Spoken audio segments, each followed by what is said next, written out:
ak waa Sotrac voilà day laajte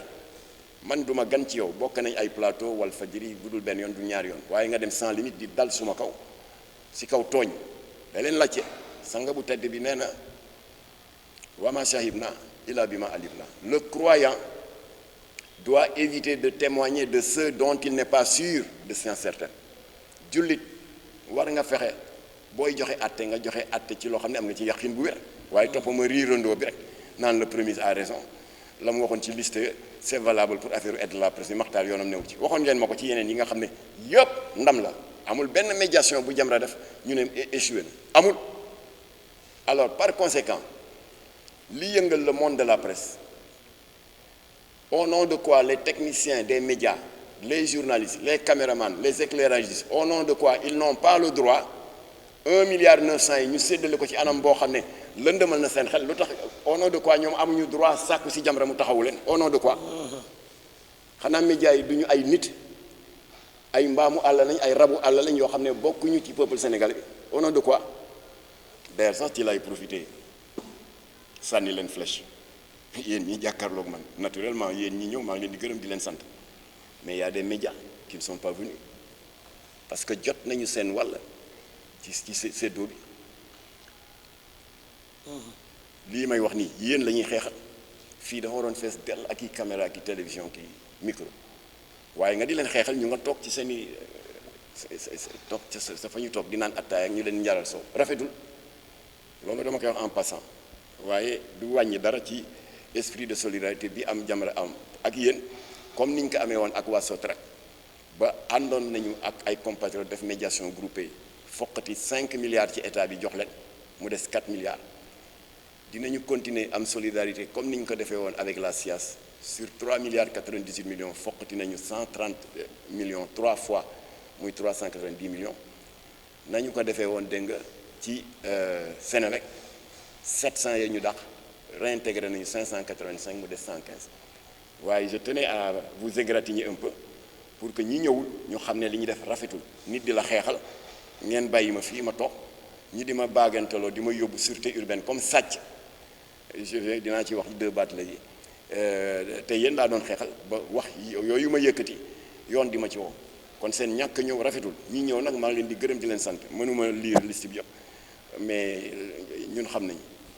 alors bi ma seeni naataango presse bi saisiré j'ai fait comme ni ma defoon Sotrac Sénélec et cetera dama leen ne ñun du ñu dégg teel rek ne dama na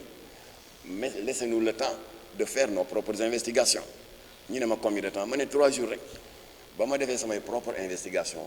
ma jox leen dëgg ñoom xam nga UCG j'avais donné tort aux travailleurs ndax abandon de poste la ñu def 40 yooyu ba bi ma jàkkaarloo directeur bi dama ko ne revendiqué wu ma de ah dama revendiqué wu ma de damay ñaan njekk mu nangul ma ko ba 40 yi jotaat nañ seen liggéey waaye ñoom ñoo tooñ waaye ñi doon kaas ci presse bi nag dañu leen tooñ alors looloo tax nag ma daal di ciy yëkkati kaddu ci benn conférence bu ma Cheikh Oumar Diagne invité woon bi muy def sa rentrée politique bi muy tëj bi ma joxee kaddu ma massalu presse bi coono ma ne leen na seen xel dal Jamra est à vos côtés parce que aide à la presse bi dañ ko war a réorganiser waat pourquoi dafa am lu ma ci xam yàlla dafa dogal un des farouches défenseurs de la presse te ñu ko daan woowee le député du peuple rahmatullah alayhi professeur Iba Der Thiam nijaay la ci man en même temps kóllëre la ndax réeréwu leen mbir ni moo doon le coordonnateur de la mouvance présidentielle CAP 21 une soixantaine de partis qui soutenaient l'action du président Abdoulaye Wade mu def ma porte-parole kon suñu diggante nekkoon na lu jegeyoo alors nag mu daan ma laabiire ci ay travaux parlementaires am te su ma yonnewu ci waaye dafa laabiire rek avec sa grande générosité intellectuelle mooy saa wuy dugal benn question orale wala question écrite à l'Assemblée dafa may woo ba këram ma toog heureusement jarbaatam il est vivant Ibrahima Faye jarbaatam toog mu ne question bii laa bëgg a dugal parce que il faut ñu revaloriser les pensions retraite parce que marchands ambulants yi war nañu utal des sites de recasement donc moom ci la dëkkoon soxla askan wi rek alors noonu la ma associé dans ces combats pour la valorisation de l'aide à la presse entre parenthèses ma bëgg a remercier cas yi ma junj léegi Amdi Moustapha Ngom moom lay liggéeyal dans le dossier Sotrac waaw am na ci lu bari lu ñëw du ma wax montant bi waaye Mouhamadou Moustapha Ba avant muy génn àdduna am na leneen lu mu leen joxaat à part 5 milliards yi état bi joxoon di remercier aussi au titre de Ama Sénégal ak SIAS Cheikh Yad ak Madani Si ak Ousseynou Diop voilà defe naa yooyu la di remercier aussi pour la Sénélec délégué yi ma ci àndaloon mu di ñoomin Michel Sarr Talla Dia ñeneen ñi fàtte naa leen il faut m'excuser alors donc Iba Der kon daan ma labiré droit de parole et de regard sur ces projets de questions orales questions écrites alors booba ca nguuru Abdou Diouf booba aide à la presse bi daanaka ñaata loon 700 millions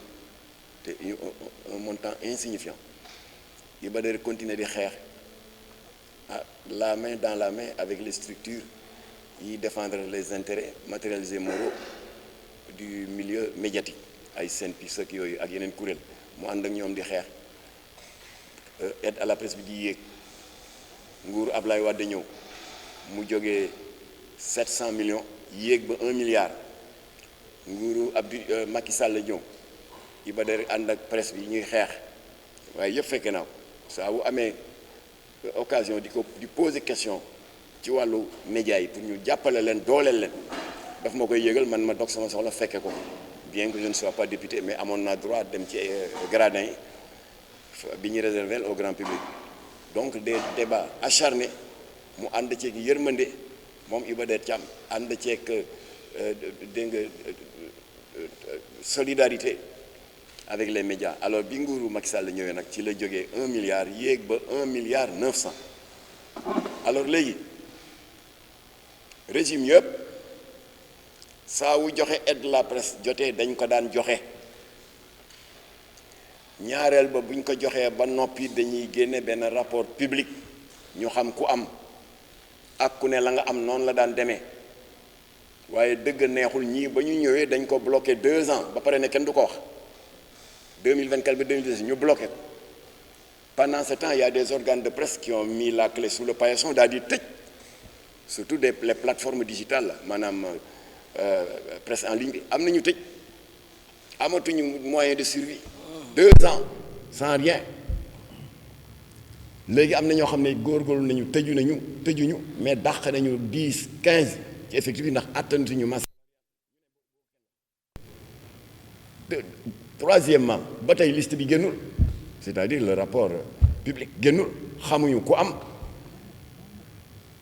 ak ñi nekk ci liste bi ku nekk ñaata nga am xamuñu ko loolu yoon waa ngeen ne na boo kenn wax di ma convoqué police mel ni sàcc mel ni un malfaiteur te yéen a woote jubal jubbanti ku ma sa gis li loolu daal moo taxoon ñu convoqué ma semaine dernière à la sûreté urbaine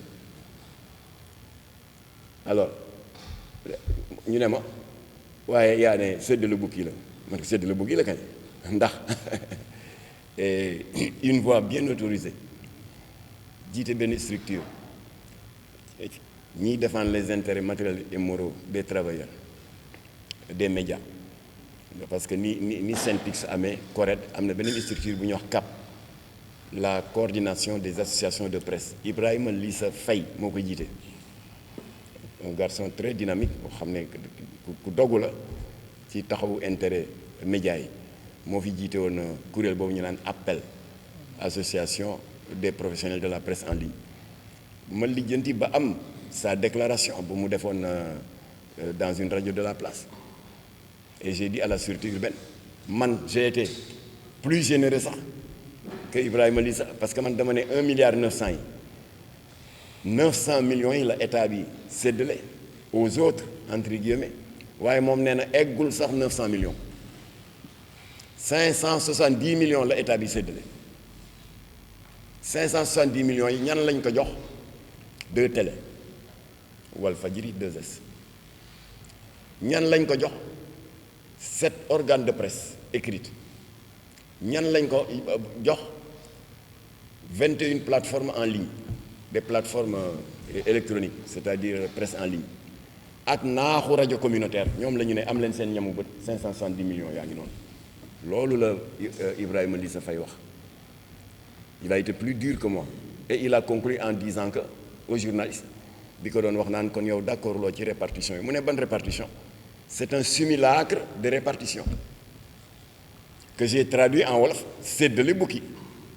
ndax xam ngeen bukki dans les légendes africaines lépp yi ñu suñu maam yi doon léebal dégg nga ni gaynde sante Njaay gaynde Njaay ak et cetera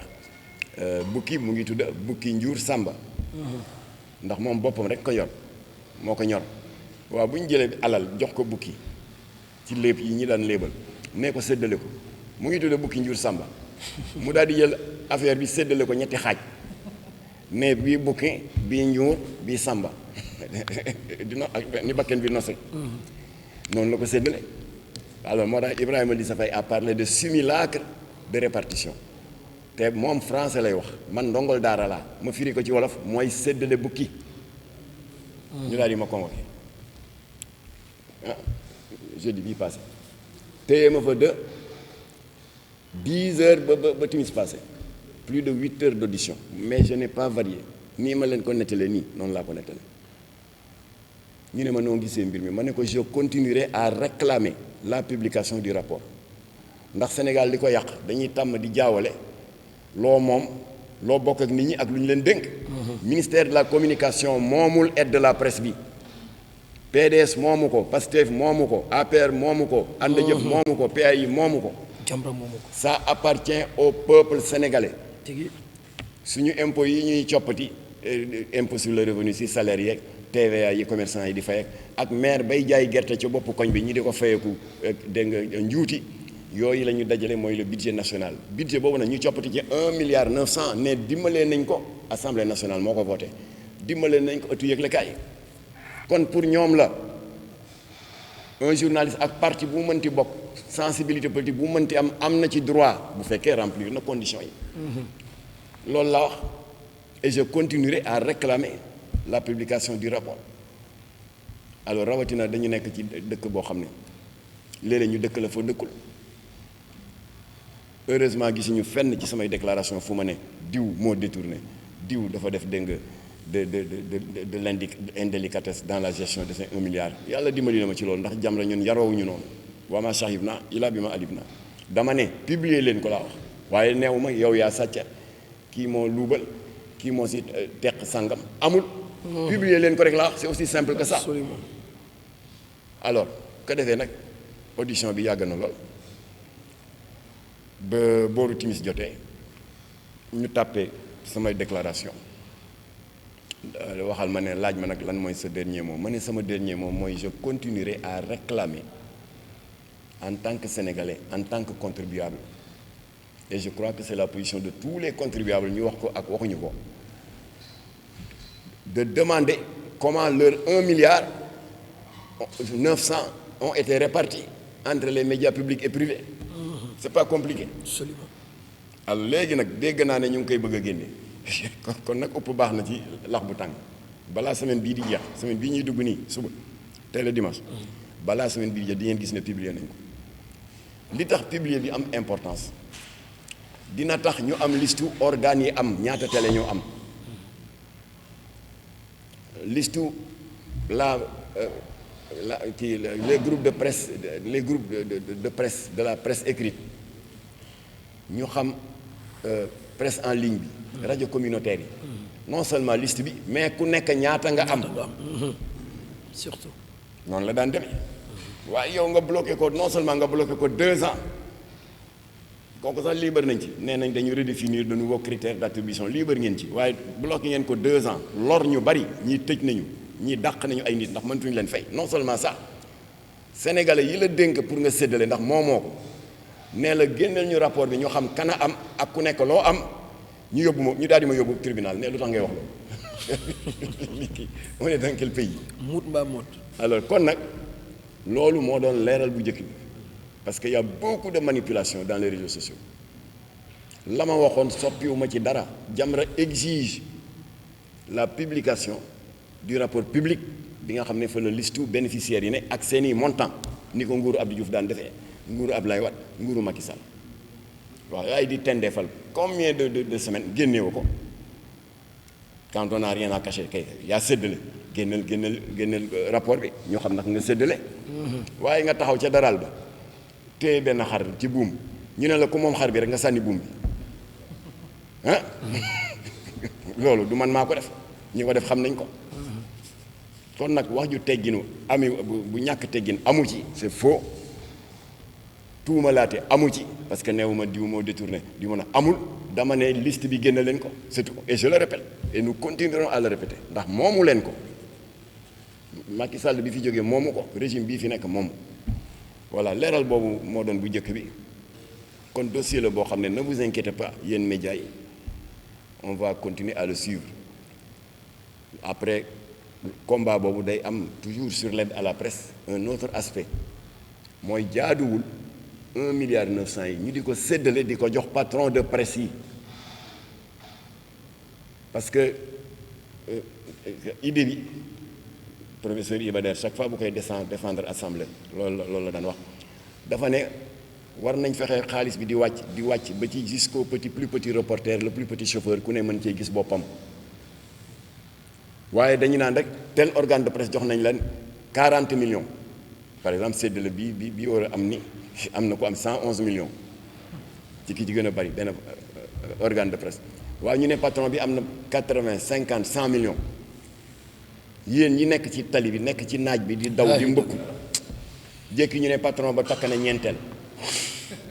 jékki beneen patron ñu ne jënd na Mercedes beneen patron ñu ne tabaxaat na këram L+3 loolu taxul aide à la presse jóg foofu je ne parle pas à l'État je parle des patrons de presse état bi war na wut un moyen pour que koppar bi bu ñu ko dugalee ci groupe bi mu wàcc di wàcc ba le plus petit le plus modeste employé gis ci boppam parce que keroog Iba Der Thiam bi mu def exposé des motifs dafa joxe kaawu benn boobu aide à la presse bi 700 millions la woon mu joxe kaawu benn reporter bu nekk quelque part dans le Fouladou mais buy def ses reportages bu koy envoyé à sa rédaction day dem ci benn cybercafé ab ordinateur di ko ci def du yoon kooku war nañ ko mettre dans de bonnes conditions mu am ordinateur am tous les outils qu'il faut bu defee reportage am ba noppi war ko envoyé au siège de sa rédaction mu mën a liggéey dans la dignité te du dem chez les voisins di leen àbb téléphone ak yu demee noonu looloo tax Iba Der ne aide à la presse bi dafa war a wàcc du sommet à la base ñiy liggéey ci organe yëpp gis ci seen bopp caméraman bi gis ci boppam preneur de son bi gis ci boppam xëy na montant yi du tolloo patron de presse bu ko neexee daggal boppam 10 millions rédacteur en chef bi ñu jox ko 800 000 ñeneen ñu et cetera waaye yéen au moins ngeen gis seen bopp ku ci nekk am sa benn 300 000 wala sa 400 000 célibataire yi parce que célibataire y en a am pagaille dans vos rangs célibataire dem takki jabar kon nag loolu mooy taxawaayu Jamra nañu publier liste bi ñu xam parce que temps yëpp man lañ doon singali ci liste léegi ñoom am nañu leen doy ci liste nañ ko publier non seulement nañ ko publier waaye nañ ko réorganiser démocratiser ko de sorte que ñëpp dans chaque organe de presse mën ci gis seen bopp voilà alors loolu mooy bu njëkk bi beneen bi j'ai un devoir de compte rendu xeexu góor jigéen ñi liste bi ndax fi ma mujjee ak yéen mooy na liste bi génn coow li ne kur xam nga foofu tamit woo nañ ma waaye ña jàpp ñoom Pape Cheikh Diallo Djibi Dramé Kader Diak ñooñu ñoo ma woo c'est-à-dire la brigade de recherche bu gendarmerie Kër Massar ñoo woo foofu tamit je vous dois un petit compte rendu sans entrer dans les détails waaw foofu aussi lan laa def lu dul rek la ma kaasoon ci régime Macky Sall awma ci satisfaction ma yaakaar ne ñii comme que ñoo woote jubal jubbanti kay dinañ ci taxaw loolu rek la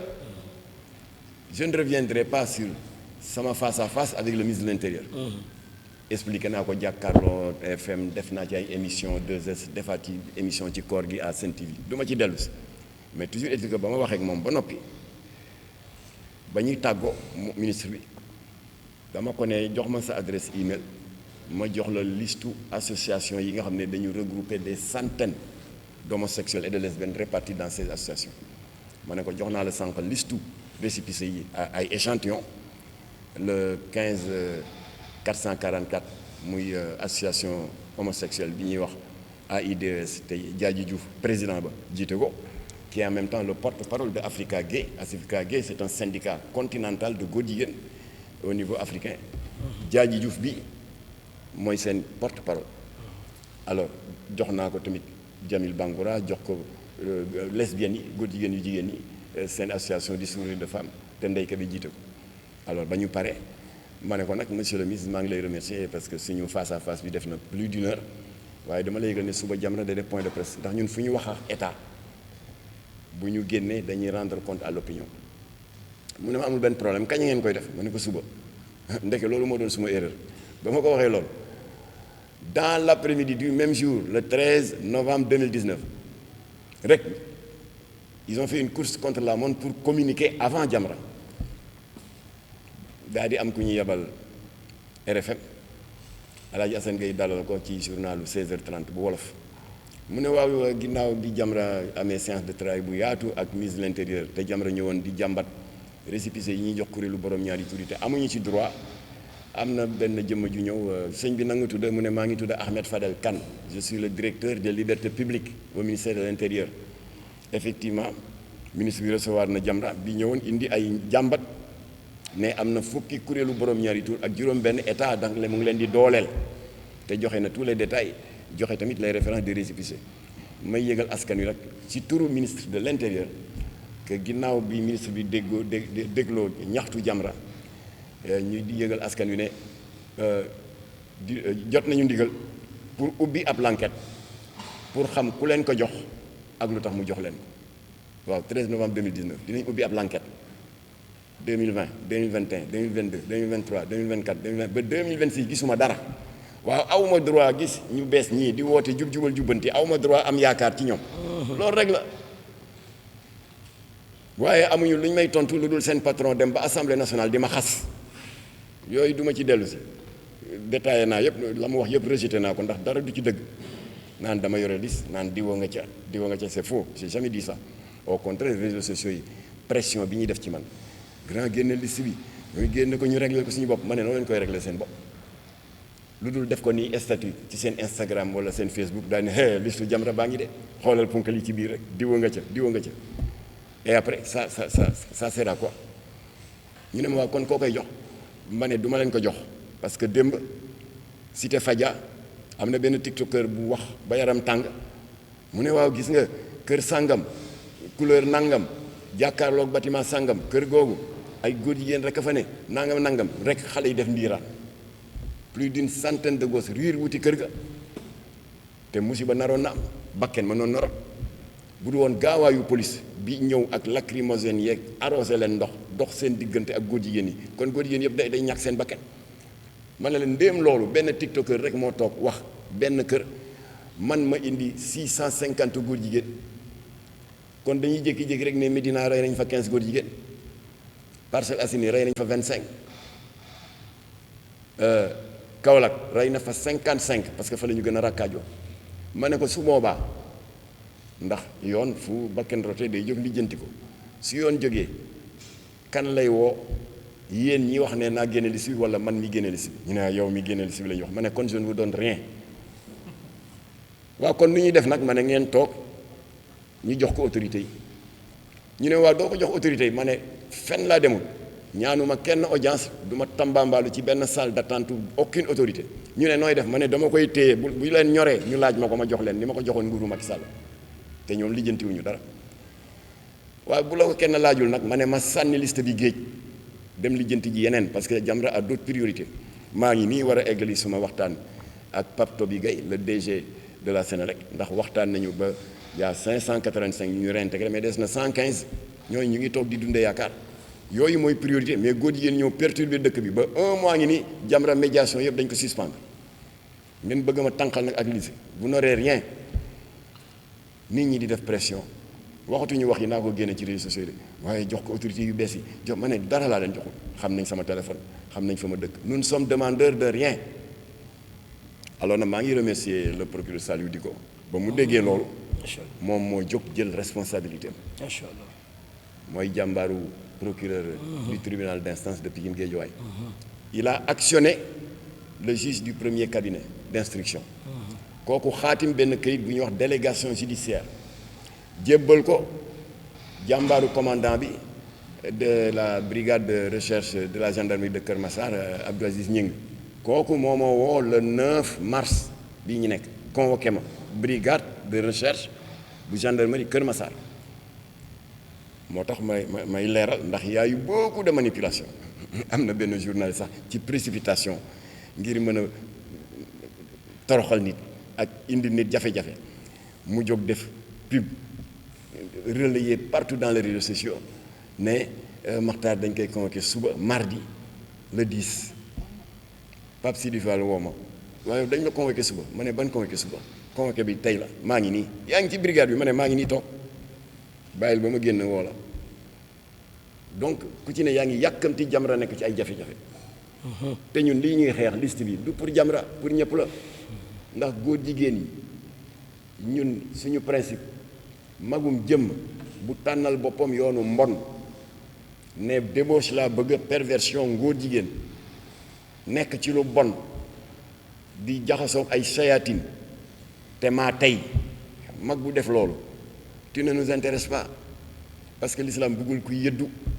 mooy li tubaab di wax regarder par le trou de la serrure la vie privée de ces gens-là ne nous intéresse pas ndax seen diggante la ak seen conscience seen diggante la ak suñu borom boo leen gisee Jamra dugg ci xeex bi mooy ñooñu yamatuñu rek ne mbon la ñu bëgg débauche la ñu bëgg ngóor jigéen la ñu bëgg yamuñ ci loolu nee nañ danañu yaatal suñu géew yàq seeni doom ak seeni jarbaat ñu toog di leen seetaan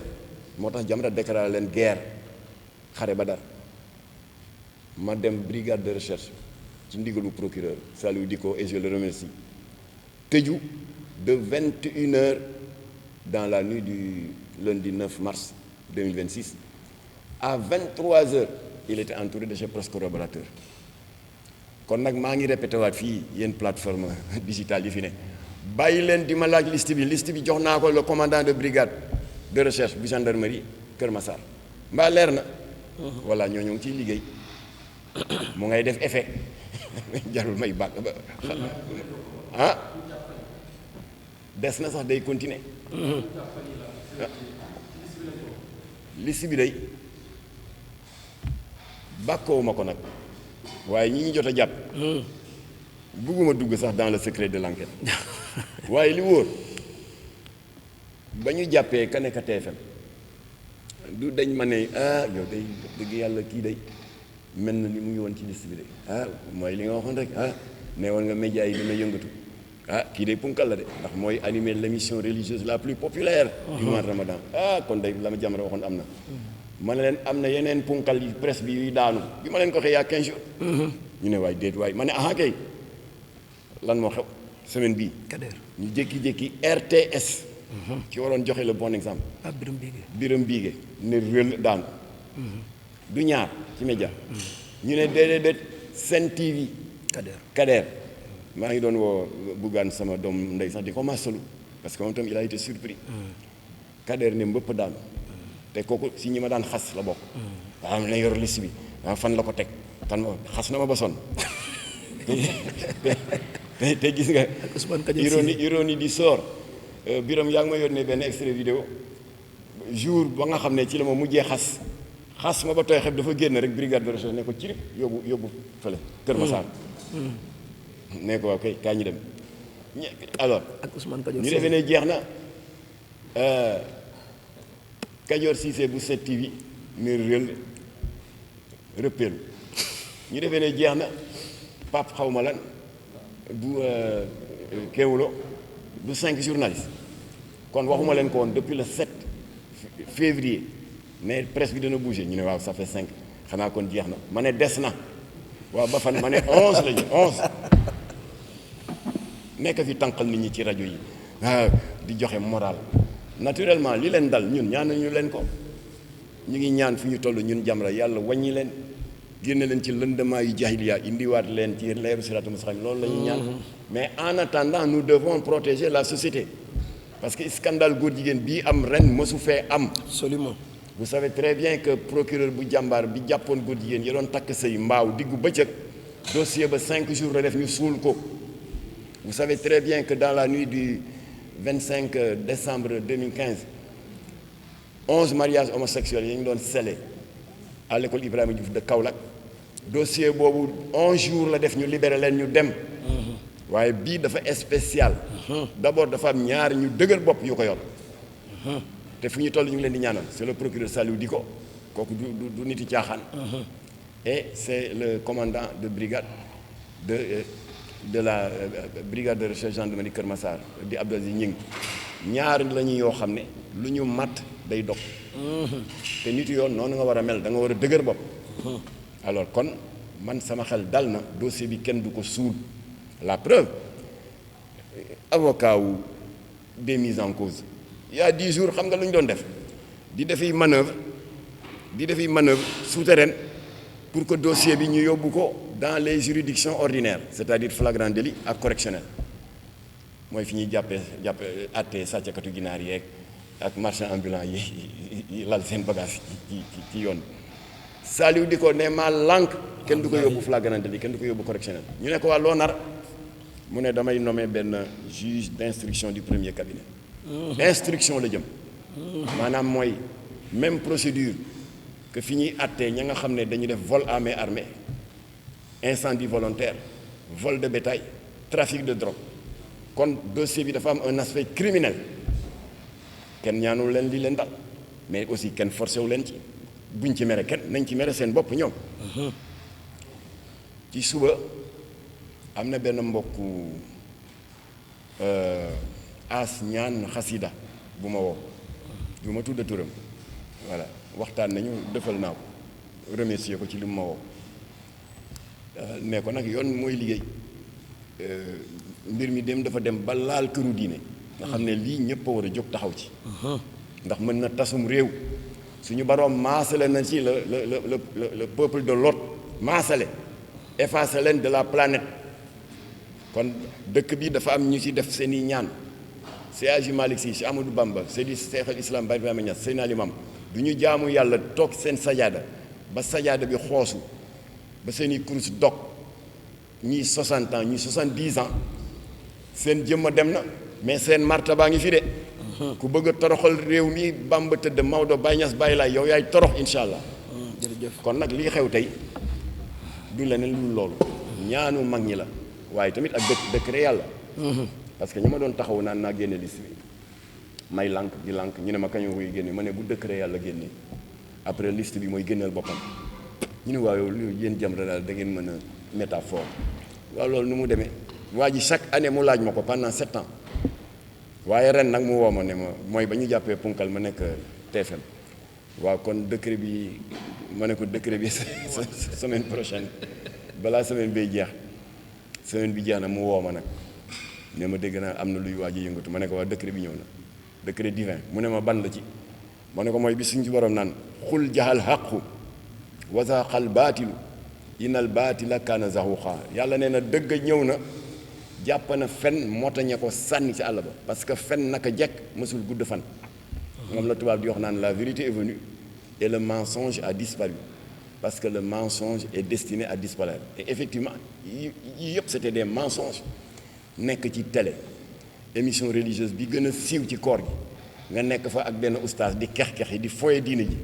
kii daan waaw man de waaw oustaz man de ñi dama amee exemple boo xam ne par exemple dama am ñeenti jabar bon l'islam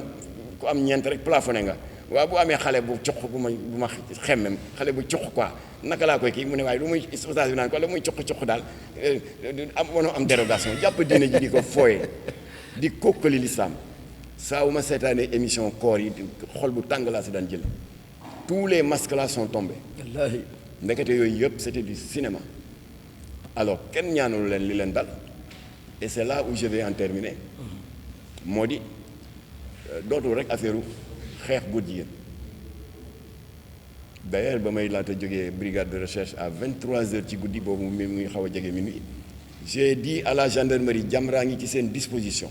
loo leen soxla ci information. d'ailleurs sax ba ma fay jógee non seulement liste bi féete na bon waaye jox naa leen clé USB bu am ay information sensible ci yàq yi góor jigéen yi di def ci groupe WhatsApp yi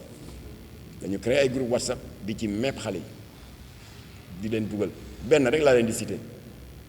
te parents yi da leen di xool seeni téléphone doom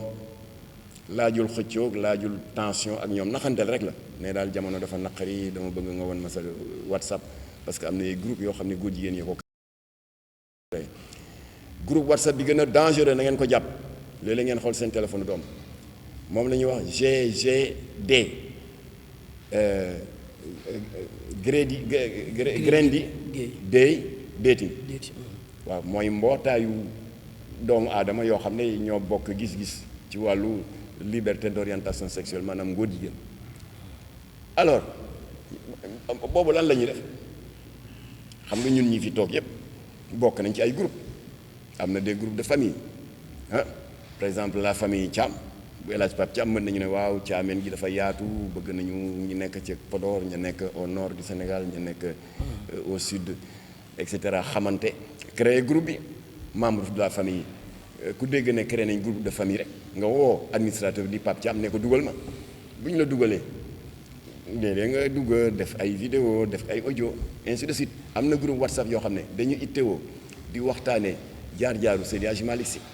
ñii dañu ittewoo di waxtaanee ay jaloore Cheikh Ahmadou Bamba bras de fer am ak l'autorité coloniale ñii di waxtaanee jaar-jaaru Cheikh al Islam Baye Ibrahima Niass wala Seydina Limamou mais dans tous les cas ñii dañuy waxtaanee waxi politique ñii waxi scientifique waxi écologie mais dans tous les cas administrateur bi du la dugal te laaju la par exemple bu ñu gisee ne Bouna Baldé il est très intéressé sur l'historique de la civilisation de la grande famille des Fouladou ñu ne ko groupe bi day créé nañ ko parce que y a des historiens et tout ça Bouna daa di ne dugal leen ma ñu dugal ko voilà la procédure normale bu ko defee bu duggee ci WhatsApp am di défiler ay contactam ak groupe yi daal di ne ah bii day l'histoire de la famille Fouladou wala dégg nga les origines des Alpulaar mu ne ah maa ci bind woon daal di dugg commencé di participer ci di def kii vocal di audio dégg nga vidéo daal di bokk daal mais groupe WhatsApp góor jigéen yi du ñu la laaj c'est des grands prédateurs te li ci ëpp ci ñoom c'est des pédophiles dañuy gis benn xale daal di ko xemmem ci Instagram bi wala gis photo de profil ci Facebook bi mu neex leen ñu lijjanti ba am numéro de téléphone am rek ajouté ko ci groupe bi xale bi du def lu dul rek jékki rek doon défilé page WhatsApp am rek gis benn groupe mu ne GGD Grendi Gay Dating kii lu muy tekki nii daal di cliquer dugg te bañ koy ajouté tàgguwuñu ko te am na yeneen groupe waaye yeneen yoo xam ne bugguma wax tur bi fii parce que gars yi ngi ciy liggéey mënuguma koo siiwal parce que xale yi dañ fay dem ñu yàq leen mais bii ma leen di wax ne démantelé nañ ko doxatul alors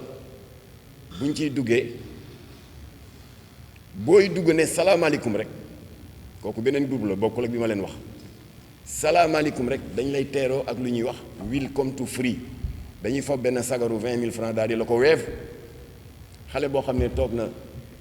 10 ans mosul téye benn 5 000 francs mbaa 5 000 bu ma moomul boppam benn groupe nga ne salaamaaleykum rek ñu ne la wa aleykum salaam ak 20 000 francs weef bu ëllëgee di nga duggaat ci groupe bi wala doo ñëw. da ngay ñëw. alors boo duggee nag day am ku ñuy wax le parrain moo lay jël ci suuf souhaiter la bienvenue groupe bi li ko tax a jóg du dara lu dul solidarité ak entraide particulièrement au profit des jeunes précarité bi les milliers de jeunes diplômés sans emploi looloo ñu tax a jóg nous sommes des humanitaires socialement ñu tax a jóg xale bi gëm ko ñu gëm loolu ne mën nga fi am visa ñu gëm loolu ne ñi nekk ci groupe bi mën nañu la dimbali dégg nga am financement de projet ñu gëm loolu ne mën nga fi am nu mu tuddati daal di la promettre moo et merveille nga daal di miin groupe bi nag semaine bu nekk au moins mu am ku la dóor benn Wave 20 000 30 000 chaque semaine alors mu am bés nag sa administrateur jox la rendez-vous nee la waaw bon pour ñu mën a discuter tranquillement parce que groupe bi léegi dafa bari ay activités yu bari na quoi xumb na te yow man lañ la affecté ñu dimbali la xool sa carrière nu ñu koy defaree yooyu la ñuy gëmloo xale yi jox la rendez-vous benn restaurant de luxe mu payal la fa ay plat yoo xam ne ba nga juddoo ba léegi ma soo ko lekk soo leen toogee ba lekk ba suur booy ñibbi mu jël 15 000 ne la jëlal paasu taxi kooku bu ëllëgee du delluwaat ci groupe bi noonu daal de fil en aiguille am na xale yoo xam ne ba ñu demee ba waxu fekk ma sama hôtel sama ordinateur fa la ne ñu mën a compléter say données ba baatu hôtel dikkee rek c'est leen yàlla dimbali ñu freiné des 4 fers daal di rocceeku génn mais c'est une minorité l'écrasante majorité teg nañ seen tànk ci ndëgg sërëx yi daal di dugg ci ngóor yi gën je l'ai dit aux enquêteurs man leen groupe WhatsApp yaa ngi fii ci clé bi ngeen démantelé leen ni ngeen démantelé woon le groupe WhatsApp le site de Kocc Barma bi daan def nit ñi chantage ak extorsion de fonds boobu bokk naa ci ñi joxe groupe WhatsApp site pornographique yi Kocc Barma am ñu jox ko jàmbaar ji le commissaire Djidiack Faye bu cybercriminalité il a des informaticiens très calés démantelé nañ li fi Kocc Barma bàyyi yëpp te ay photos ak ay vidéos très compromettantes de la même manière ñun sàkku nañu ci procureur mu jël contact ak cybercriminalité groupe yëpp ñu daaneel leen groupe WhatsApp yi ñuy naxee suñuy doom alors kon loolu dañu ko def du pour Jamra du pour dégg nga Issa Gueye Bouna wala El Hadj Pape Thiam El Hadj Mbaye Gueye mais dañ ko def pour l'intérêt général parce que lii ñuy def ñun di ci gëstu di ci dugal suñu xaalis parents yëpp amuñu jotam kon dañ ko def pour l'intérêt général alors kon nag ba ma fa jógee vers 23h jox naa leen tout jox leen sax échange de correspondance entre association góor jigéen yi ak ay ambassade particulièrement ambassade Canada ambassade Hollande bi dooleel góor jigéen yi nekk Sénégal je n'entrerai pas dans les détails si ban xeetu dooleel waaye ambassades yi ñu ngi violer seen devoir de réserve bi fi Macky Sall nekkee Jamra bindoon na lettre wax Macky Sall na yem wax ko en tant que chef d'État na yemale ambassades yii nañu yem ci seen devoir de diplomate amuñu droit di dugg dans nos problèmes communautaires naan article 319 dafa sévère dafa dur góor jigéen ñi am nañ droit dem leen seen réew ngeen toppatoo seen i problème seen réew a ngi ni sénégalais bu fa ñëw dégg nga yàlla may ko wërsëg jabaram ba mu doon sëyal ba yàgg yàlla may ko wërsëg pour mu takk ñaareel yéen doo leen reconnaître ñaareel bi da ngeen koy considérer comme clandestine te Sénégal kaasul vous êtes contre la polygamie on a le droit nous d'être contre l'homosexualité voilà kon nag ils ont tous les éléments na ngeen leen ñaanal particulièrement le brave procureur Saliou Dicko wallahi Saliou Dicko pression yaa ngi jógee fu ne waaye mu ngay matt fa mu matt rek ku dëgër bopp la te loolu lañu soxla ci procureur na ngeen ñaanal le commandant de brigade Abdou Aziz Ñing malgré toutes les pressions parce que këru diine yi dana yëngu du am na waykatu xasaay bu daan dana am keneen ku daan alors malgré les pressions ñu nga dëgër te ñoom defuñu ko pour rëbb nit def sa société déedéet parce que mbirum góor jigéen dafa am melokaan bu bees nekkatul rek loo xam ne dañu ne waaw yàlla rëbb na leen ci suratul tawba suratul anfal suratul ankabut suratul anbiya yi suñu mbokk catholique yi ancien testament téere bu ñuy wax lévitique chapitre 18 verset 22 suñu borom ne coucher avec un homme comme on couche avec une femme c'est une abomination léegi dépassé na loolu c'est devenu un problème de santé publique absolument parce que joxoon naa Aly Ngouille Ndiaye ay statistiques yu CNLS le Conseil national de lutte contre le sida qui est basé à la primature statistiques yi lu mu wax dafa ne Sénégal day yàlla may nañu chance taux de prévalence bi au plan national bariwul contrairement ak li am Afrique centrale ay 15% 20% c'est-à-dire téeméeru citoyens yoo jël ci dëkk yooyu 15 yi wala 20 yi am nañ doomu jàngoro bi Sénégal 1% sax amuñu 0,3 précisément waaye bi comité national de lutte contre le sida jëlee góor jigéenu Sénégal ak lesbiennes yi ber leen le taux de prévalence est de 27% téeméeri bu góor jigéen boo jël ñaar fukki ak juróom-ñaar yi am nañ doomu jàngoro bi ñu ne loolu bu ko kenn wax bañaa wax wallaahi kon loo melokaan boobu la xeex góor jigéen am dootul un problème moral ci la bokk mais romb na ko c'est des dangers pour la santé publique kii ci loolu lay yëngatu le syndicat unique des travailleurs de la santé et de l'action sociale donc les góor jigéen ñaanuñu leen ko nag mais c'est la réalité sont devenus des vecteurs de propagation du sida wallaahi tigi loolu mën na faagaagal aw askan ñu ne kenn du ko wax dinañ ko wax jël information yi di ko jox ñi ko war a enquête ñu enquête ko neutraliser leen li tax neutraliser leen ak damm réseau yi nekk lu urgent mooy wax naa ko sànq yemuñu rek ci seen mbon waaye nee nañ dañuy yaatal seen géew yàq doomu jàmbur yi te commencé nañ ko y a combien de talibé yu am 14 ans 15 ans yu góor jigéen yi ay punkal yàq tëddee leen yàq leen ñi ñu mujjee jàpp ils sont séropositifs mooy ñetti célébrités yi ñu jàpp loolu nag ba kaña alors loolu tax nag il faut les isoler de la société état bi mooy xool nu muy def ak ñoom waaye ñun société bi am nañ droit révolté wu exiger de l'état un peu plus de rigueur léegi nag kon wax naa que chef d'inculpation yi dañ leen yokk léegi waxoon naa ko sànq léegi nekkatul uniquement acte contre nature ak association de malfaiteurs waaye procureur Saliou di ko def ci yokk trafic de drogue parce que ci punkal yi ñu mujjee jàpp am na ñoo xam ne ba ñu defee perquisition chez eux fekk nañ fa li Jamra di xeex depuis 40 ans quatrième chef d'inculpation blanchiment d'argent et cinquième chef d'inculpation mise en danger de la vie d'autrui parce que dañuy dem xam ne am nañ jàngoro ba pare di ko wasaare voilà kon loolu mooy suñu liggéey ak procureur mooy suñu liggéey ak ñi yore enquête bi nous restons à la disposition de la justice inchallah à la disposition des enquêteurs lu ñu soxla lu ñu amul te ñun ñu am ko dañ leen koy jox à la kuliyaan voilà kon nag leeral boobu baaxoon na ci